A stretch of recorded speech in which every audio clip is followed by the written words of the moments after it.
嚟到第三題，題目問我哋呢一個 expression 爆開啲括號之後會變成咩樣啦？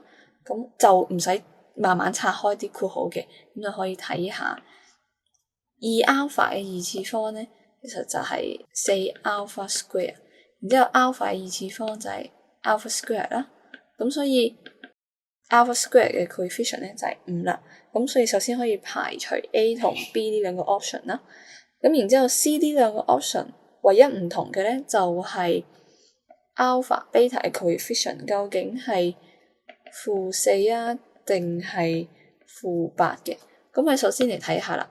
喺第一個 term 呢一度咧，因為 A 加 B 嘅 all square 等於 A 二次加 2AB 加 B 二次啦。咁所以第一個 term 我哋就會得到佢 alpha 乘 beta 嗰個 term 嘅 coefficient 就係-4啦。咁第二個 term 咧亦都係-4，咁所以兩個 term 加埋一齊之後咧，alpha 乘 beta 嘅 coefficient 就係-8，咁所以答案就係 D 啦。